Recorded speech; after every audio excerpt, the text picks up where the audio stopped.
the other day. Actually, I had met her some time ago, but I just realized she was a geologist. So I feel like you guys are everywhere. Yeah, yeah, there's more of us than you think, and usually not practicing geology professionally. Same, same. Yeah. The yep.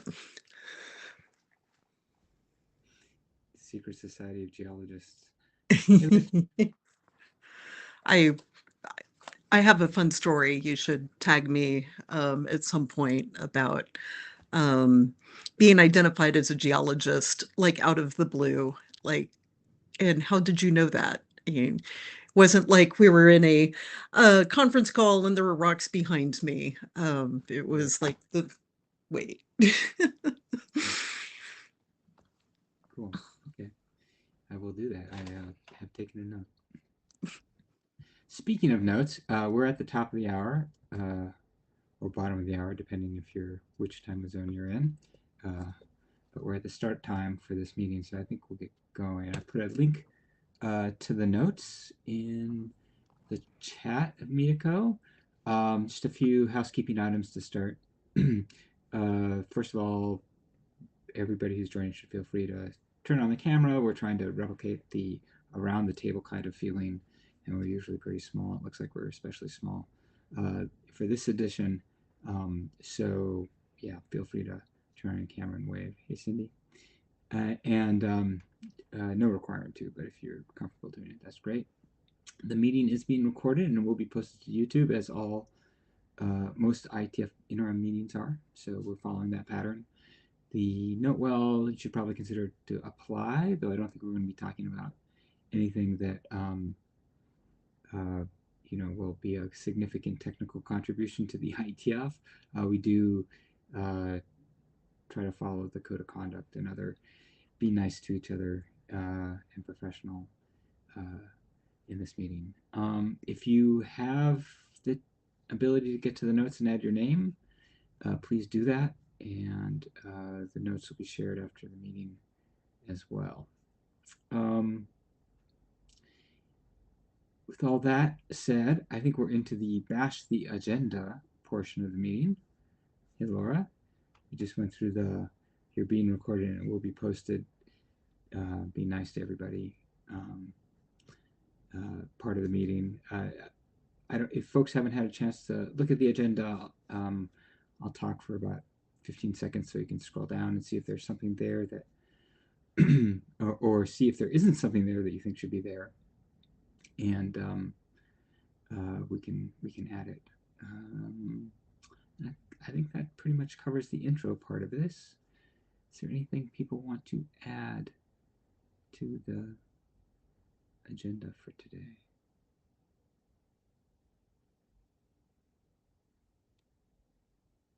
Oh, I see Miria's joined, so we'll wait a moment in case she wants to jump in. And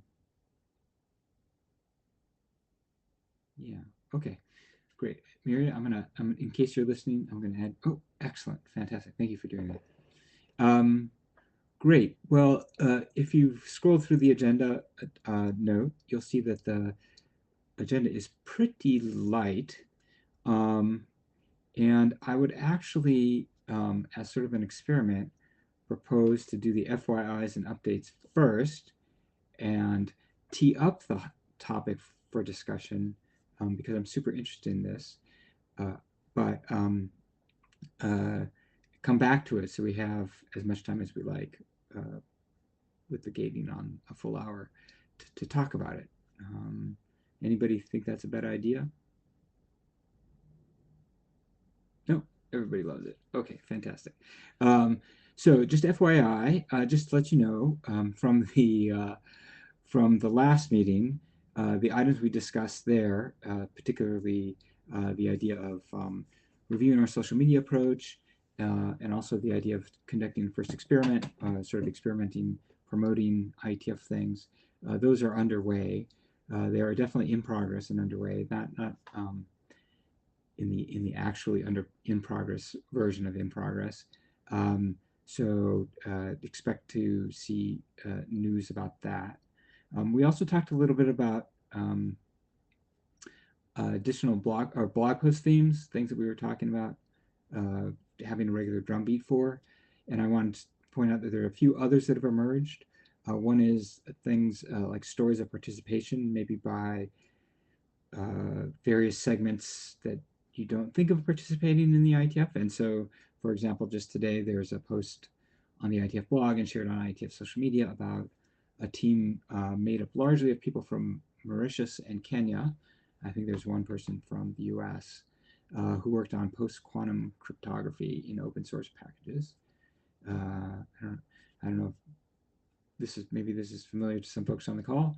But this was a post that was written by one of the leaders of that group, and I think it's a cool story about how people can actually participate in the IETF, work remotely without being in person, and also do some pretty cool stuff that hopefully ends up in running code, I guess, if they're accepted to those open source projects. So there are a few others in the works, so the idea is to have at least several of those between each IETF meeting, and then use the meetings themselves to kind of find out about where these things are happening and just highlight them, because I think there's a perception about what kind of people participate in the IETF, and it turns out that there are stories that don't fit into that general framework. So people from large companies, etc. The other one is a theme about technologies under development in the IETF. So the blog posts, and particularly how they're being used. So the blog post just preceding this, most recent one was about how MLS was being, or one of the more recent ones, MLS is being actually incorporated into new standards, I guess, developed under GSMA, I think that's the right body. But anyway, so basically implementing interoperable secure messaging across platforms. So that's actually another thing that we're going to be focusing, or I'm going to try to be focusing on, which is actually getting a spotlight on some of the technologies that are under development in the IETF. And then the last one is a highlighting support for the IETF. So various companies, maybe especially organizations that don't fall into the what a lot of people think of as the standard. Oh, hey, Miria. Okay, fantastic. Sorry, I just saw your note. The standard, big equipment manufacturer or big company. Anyway, so the idea is to have some of those as a regular drumbeat, so that people understand where all the IETF support, or all the support among industry, is coming for the IETF. So the last one actually was Ericsson, but now we have a few others that are teed up that I think will be pretty interesting and a little bit different. And congrats to Stephanie in particular, because Ericsson, I think, renewed as a global host, and that's great news for everybody. Yeah, that's the FYIs mostly. There's some detail there about publications that are coming up or have just been recently been published since our last gathering. And I think that's it for the FYIs, but I'm happy to answer questions about anything else that we talked about or didn't talk about that is in progress.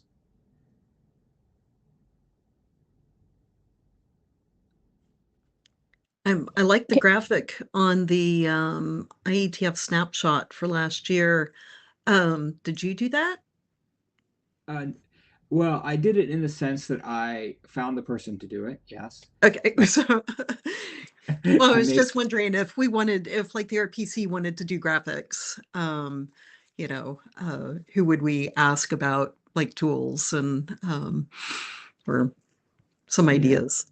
Yeah, my suggestion is, if you want good graphics, like it's actually a skill. So getting a good designer is worth the money if the graphic is intended to be broadly used. So we can also do some templates about things like this. List graphs provide a template for other kinds of graphing other kinds of data. And one of the things that you'll notice in that the graphics, that are a little bit different is that it includes, I want to say industry, but like what sector people are from, and it's data from the all of IETF survey that drives those. So it's a difference from previous snapshots we've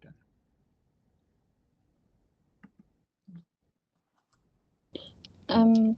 Two questions, comments. One, can you maybe give an update on what's happening on the webpage? What kind of updates are happening and are planned? And the other one is, are you working on anything regarding inclusivity? Because that's something we've been discussing a lot when we, reach out to policy fora, and then there's always the discussion about that, not like everybody is there who needs to be there. But then actually, if I look at the IETF, what we are doing, and then look at other SDOs, I think we're much more open and we have a lot of activities there. So it would be nice to highlight this somehow better. I don't know how. So I'm wondering if you're doing anything in that direction. Yeah, well, I think the short answer is yes, and I think there are a couple of different. And thank you for the questions. I'll deal with the inclusivity bit first. I think the short answer there is yes, of course, and part of the reason behind the highlighting stories of participation is to put some human interest stories, because data is very good, but people are programmed to think in stories. So it's always good to have a story to back up your data or to illustrate your data. And so that's part of the reasoning behind those. The data in the snapshot is also part of this, the idea that there are participations, there's participating in the IETF from people who are not, like not big internet companies. There's also academia and civil society and so forth. So those are parts of that puzzle. I know that highlighting who participates in the IETF actually, and sort of the model participation, especially as it's different from models in the ITU, is something that both the IAB has talked about, and I know including Roman. I don't know. Roman is a member of the IAB as the IETF chair. Anyway, so the short answer is yes. Sorry, go ahead. Yes. Yes, so I think the missing bit, I mean, Roman is on this, I know that, so that's really good. But the missing bit is a little bit, we do all this stuff and it's really hard to find these and connect the lines. So it's like really hard to get the overview, and maybe that's also the connection to the web page, that it's not really easy to find this information in all the things we're doing. That's maybe one point. And the other point is also, I think we should actually have a strategy around this, and we should communicate that we have a strategy, that this is not just happening accidentally, that's actually happening because we care about it and we want to do something about it. So that's the missing pieces for me.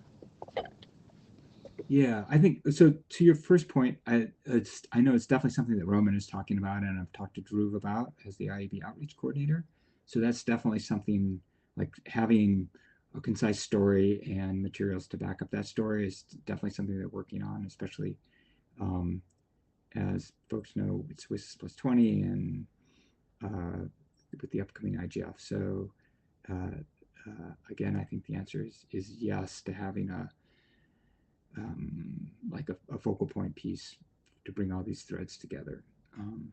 That in it, and in particular, I think what's important there is that it should be a story that resonates with policymakers and told in a way that recognizes that they have a particular framework for how people participate in groups that they're familiar with, and how the IETF is different.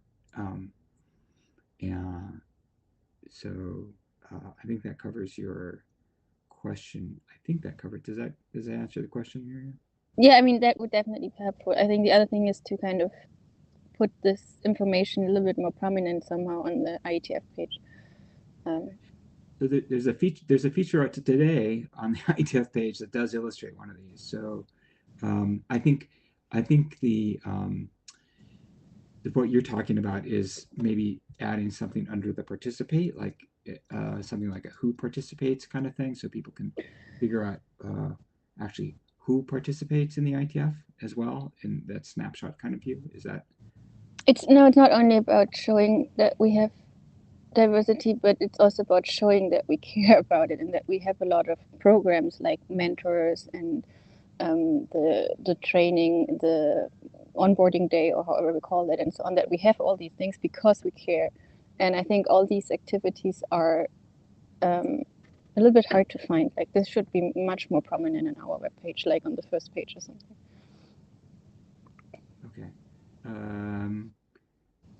Okay. I hear what you're saying. Yeah, just something to think about. Yeah. I don't know what that means, but I think we can do more. Okay. Okay. Okay. And the other question you had was about what's going on at the website. So there are pretty much constant updates to the website. One of the things that we've been talking about, one of the sections we've been talking about recently, is updating the Support Us section, because some of that information is not is not well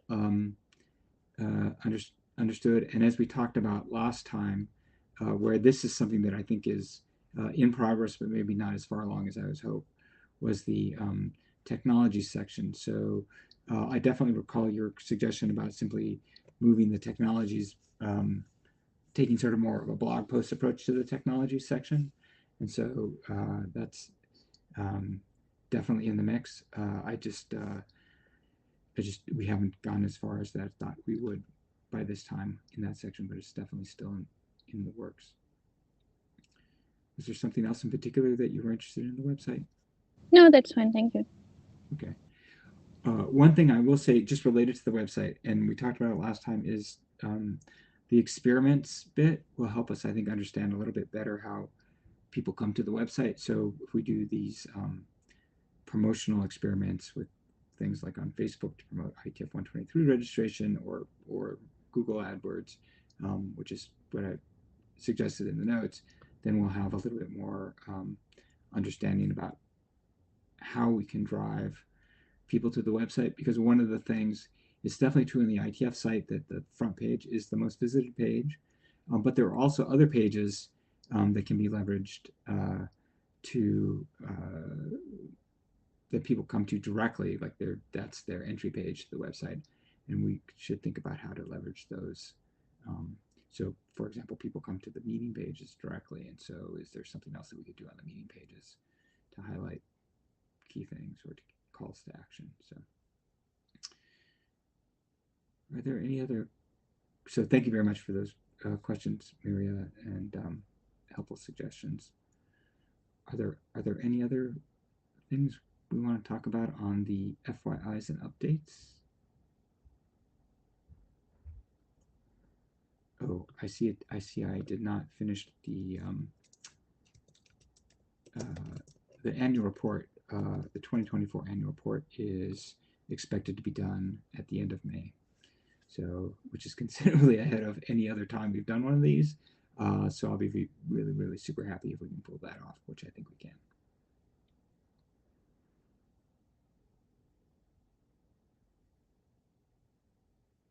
Okay, now I'm waiting long enough for it to be awkward, just in case someone else has something to say. Okay, I don't hear anything. So, the thing I really wanted to talk, not the thing I really wanted to talk about, one of the things I'd be really interested in having a discussion about is the, is how we might share information about IETF operations. And I've used the scare quotes there because I want those to be pretty broadly interpreted. There are a number of things I have in mind, so I'll give those as examples, but these are everything from the LLC-COMMS to the tools team to maybe even how the RPC, the RFC Production Center, to how the LLC board, we, across those groups, each of those, well, not the RPC at the moment, but the board, the tools team, and the comms team, all of which are under the IETF IETF Administration LLC hold open meetings, but we periodically get feedback that people aren't sure how to best track the work of those groups or how to engage. And we've tried in those, I think each of them follow, this is a long background just to give the context and to set up, get you thinking about other things we could be doing. They all sort of follow the same pattern. They announce the meetings on email lists. They have open meetings roughly once a month, some fewer, some more, and then some of them will have open office hours or desks at IETF meetings themselves. But I think the folks leading those groups would say that the actual community participation in the general sense is pretty low. And I would say from the comms perspective, I think that's true. We have folks like Miria and Rich who do often come and are greatly appreciated. But I guess, are there ways to share info about or encourage discussion or participation in these groups that we should consider? Is it not worth considering? Do other people not see a problem? Yeah. Fantastic. We're using the queue, but yeah, feel free to jump in, Miria, please. I didn't want to interrupt you, that's why I went to queue. So I think, for example, the tool teams, there are slightly more people because I think the scope is a little bit more clear. People, if they have a data track issue, whatever, they know they need to talk to the tools team, and that's the opportunity. I think for comms or other things, maybe the scope of the meeting is less clear.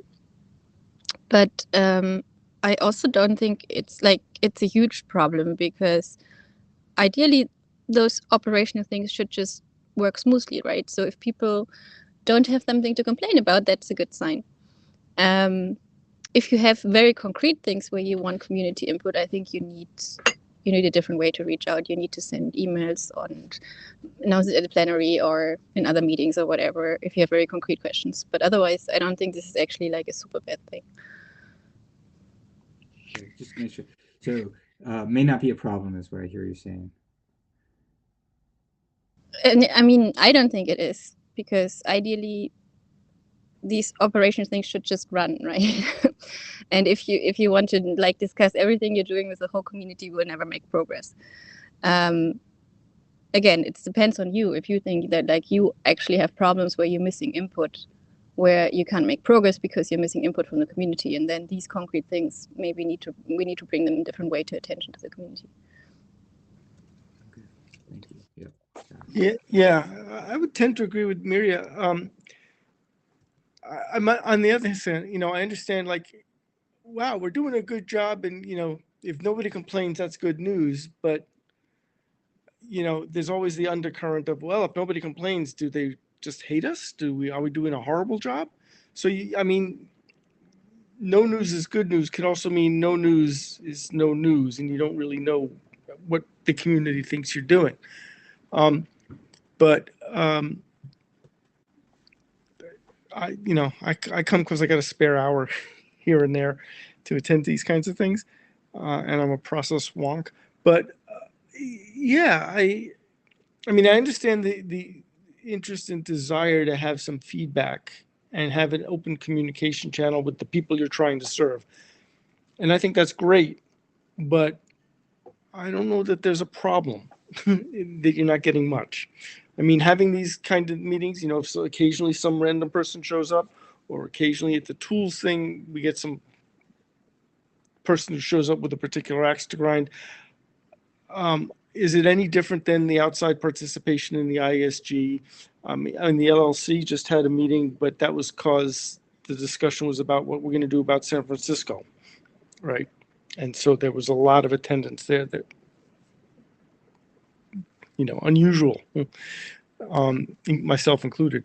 So, yeah, I wouldn't worry about it too much. I think making sure that, you have, it might make sense to have a smaller office hours for the staff, the board, the trust all at once. Whereas, because somebody might not feel comfortable standing up at the plenary and speaking their mind if they have an issue.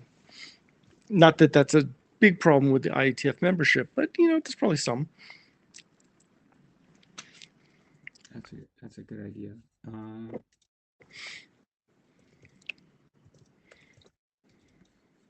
I'm just taking that. Thank you.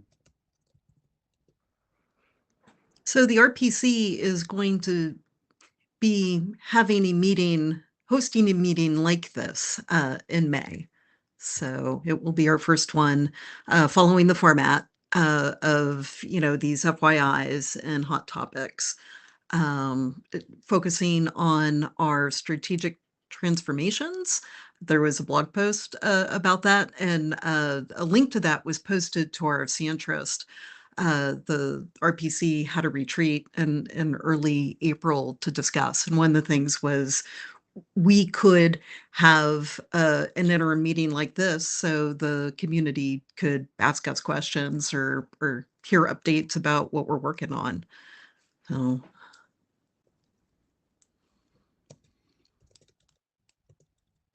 And I'm curious, Jean, did you get any feedback on the blog post or post the blog post? Oh, so there was a huge discussion on RFC interest. However, it focused more on GitHub and Markdown, and then on how authors should format their source files, and then something more actionable for us in the near term is how to improve diff files during Auth 48. So feedback about how they're confusing. So we'll work on documentation there and also work on reducing the noise in diffs. Because we know we make a lot of edits, but for instance, not adding gratuitous line breaks or white spaces. Okay. Thank you. And how are you expecting to announce the meeting? I would post it to RFC interest and probably RSWG is by the way. But do you have suggestions on other places to post it? The automatic message goes out, I think, because it is an interim meeting. And I have already scheduled it. I just haven't posted the announcement yet. Okay. But we'll give people a couple of weeks notice. So you'll be using the standard announcement tool or announcement process as the interim meetings set up through Data Tracker. Yes. Okay. So, but I could actually imagine that for this meeting, a couple of people show up because there was also a lot of discussion about how to support use of GitHub and so on, right? So people have thoughts, people have concerns, if you want to phrase it that Yes. way, and that's why they might show up, right? Yes. Yeah. But let's see. Greg, on the larger question of how people want to get this information, I feel like if the working group chairs are aware of these meetings existing, like tools, comms, RPC, then it gives them a chance to point people in that direction. Like if they're hearing from someone, like a subset of people are actually interested in that operational level thing. And I just think of the working group chairs as people who point other people to resources. So just the making sure that they're aware that these exist. And I also think of, I agree with what Miria said, that I don't think there's a huge problem here, that things are kind of moving along. And if someone has an operational question, they usually drop a mail, like send mail, right? In the IETF style, right? But then it's nice for people to have other ways to approach. And that's where I think the office hours at IETF meetings come in. And I think it's kind of rare, right? But that's maybe this format appeals to someone who wants more operational awareness, right? To come to join a meeting. Yeah, those are my thoughts on the questions there. Yeah, it's good. Good idea about the work group chairs. Thank you.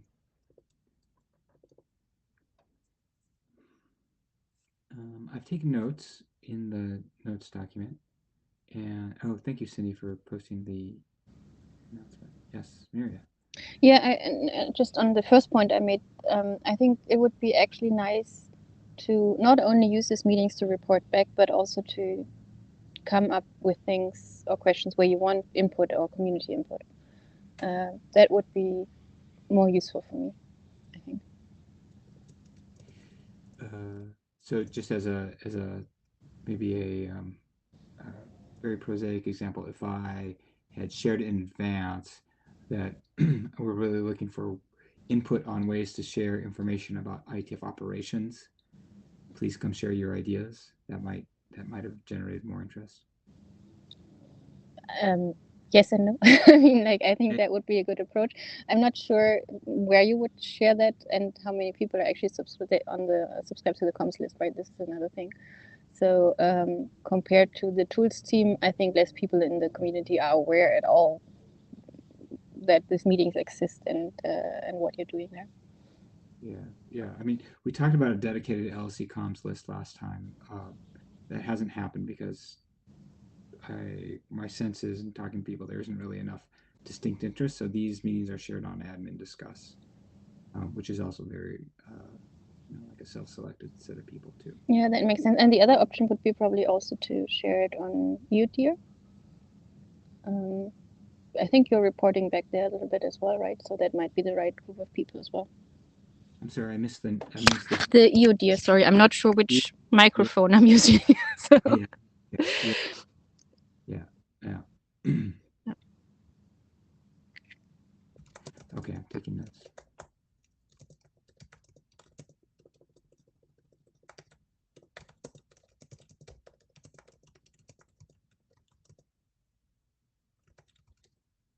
Okay. These are all really good ideas. Thank you. And I've taken notes on them. If there are, if you have a chance to take a look at the notes, and if there's something that I missed, please feel free to add them in. These are our notes. I like to think of them that way. I think it's given a lot of good things to consider. I'll be really interested, Gene, to see how the first RPC calls goes. Cindy shared the announcement note. Please join. Please join. It'll be May 21st. 21st. Okay, that's a Monday, I think. Should be a. Now we'll have to double check what day that is. But it's a Wednesday. Oh, it's a Wednesday. Yeah, awesome. Okay, it'll be on my calendar. Is there anything else people want to talk about? It feels like we've gotten a lot of good discussion on this topic. Kind of to your point, Miria, about letting people know what we're looking for input on. Is there anything else people want to talk about today about LLC-COMMS? I skipped right over the definition of comms because I figure everyone in this group has heard it at least 3 times. So.